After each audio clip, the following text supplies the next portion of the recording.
I got to tell you, when America first believed that the FDA was there to watch out for Big Pharma, we started really causing harm to ourselves. When you watch the ads that Big Pharma runs on television, they give us the impression that they genuinely care. They really care about the well-being of consumers, but behind closed doors, they let their true opinions come out. I've been in deposition after deposition where you read these emails and you say, I can't believe they wrote that. I just can't believe they said that about another human being. The latest example comes from the drug giant Merck, who we found out recently was actually making fun of the victims who had been injured, some of them on the edge of death, for using their products. These were internal emails. Joining me now to talk about this is Martha Rosenberg. She's the author of the new book, Born with the Junk Food Deficiency. She has followed this industry more than anybody I know.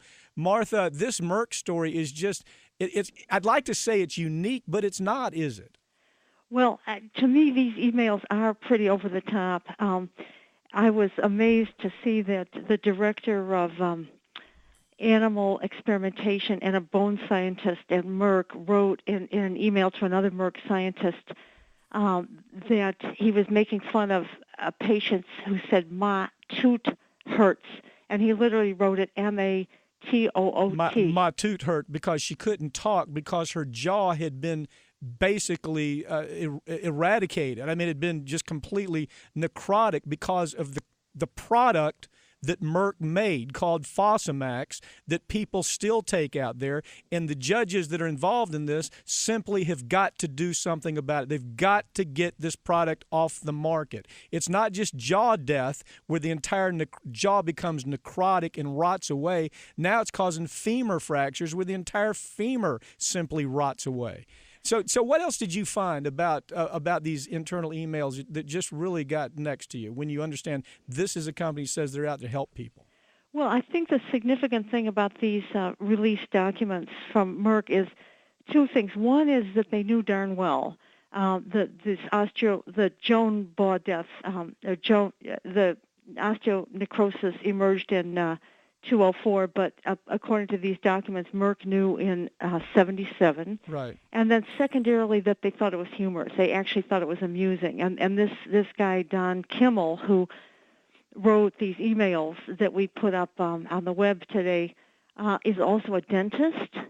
And he actually found this amusing, and he said that the effects that they were seeing in the jaws were from quote-unquote oral hogs, that these people had not used preventative dental care, and so they were hogs. And so I found these emails. Hogs, H-O-G. He's calling these people, some of which the entire jaw has been removed and had to put a prosthesis in the jaw. This is a guy working for Merck. He is their go-to boy, their lapdog, their guy that'll say anything, calls these poor people hogs.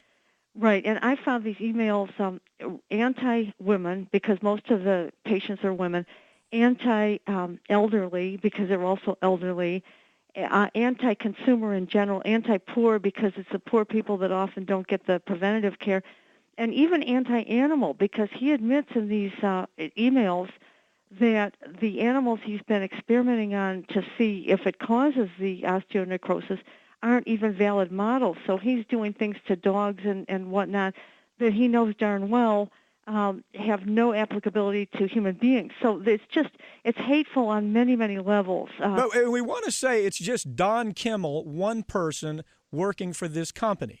And that's completely, utterly ridiculous. I've taken more of these depositions than I can count. These documents that you're talking about here, tip of the iceberg. Mm-hmm. How about with the asbestos victims where the documents said these men make a good living with asbestos, let them die with asbestos. How about cases where they actually create spoof advertisements that they show to their sales force where they're making fun of women who have died.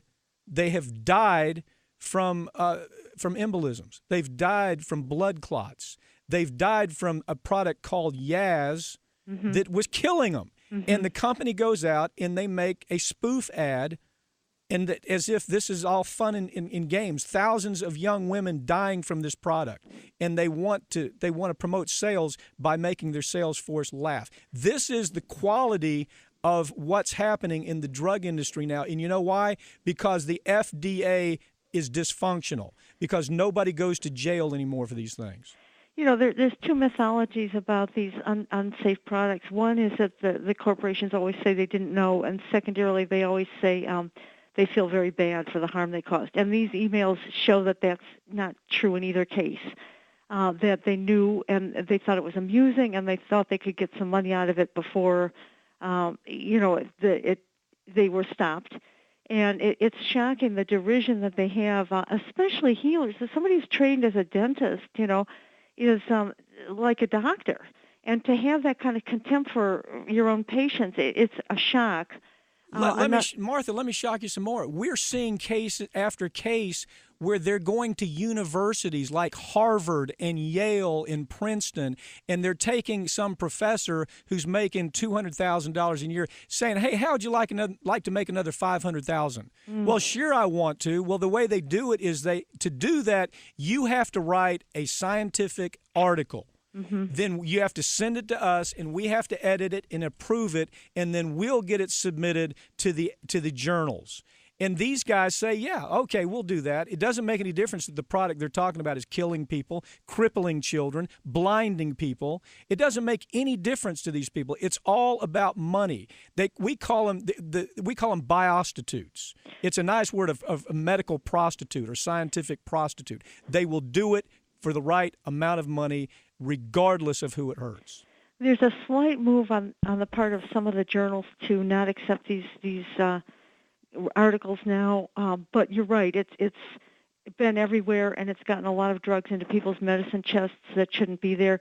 There was one woman, a doctor, who did this and wrote the lying articles for money for the hormone drugs. And when the New York Times arraigned her on it and asked her, she said, "Oh, you're making a big deal out of nothing." Well, no, because you build confidence in the doctors and in the patients in drugs that are going to harm them. It's really, these people should be behind bars.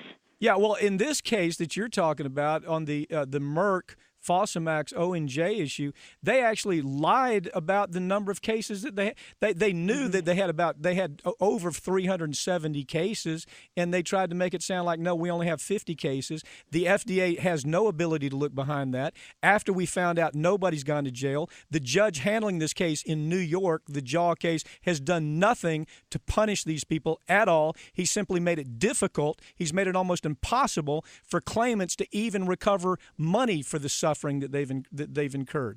And so the issue is, this goes on, and you have these drug companies who calculate they can make $4 billion a year, and they're going to have to pay out $1 billion for people who they kill. So they do the math, and they say, well, we'll take the $3 billion profit and go on. Yeah, and as you say, they had almost 400 cases, and they deliberately only gave 50 of these to the American Society for Bone and Mineral Research, who was trying to develop a position paper on this exact issue. And there's a huge difference between 50 and 378.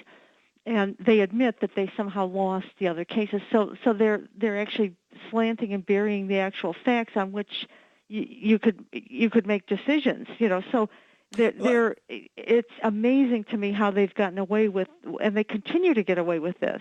Yeah, it is amazing, because and I got to tell you this much: if you're thinking about taking a drug, then it's not a life-saving drug, and you don't have to have that drug. If there's an alternative and it's been on the market for 10 years, do not take this drug don't take a new drug unless it's been on the market at least 5 years. I like to tell people 10 years, but the safer thing to do is use drugs that have only been out there. Now, don't believe that your doctor knows. Don't believe your doctor knows about these emails and these cover-ups and all this stuff. He doesn't. They lie to them just like they lie to you. Do not take a pharmaceutical that has not been on the market 10 years. And also, Mike, don't believe that FDA knows, because they're denied a lot of this information, and a lot of these ads run without them even seeing it. That they're not pre-approved, these ads that lie. And so, yeah, I mean, nobody, the newer drugs, to a certain extent, you're really just a lab animal if you're willing to use it. Well, that's what Fosamax was. They used humans as lab animals to see how many jaws would rot away. Martha Rosenberg, thank you for talking about Merck. Merck mocks victims. Go take a look at her site, and you'll actually see some of these emails. Thank you for joining me.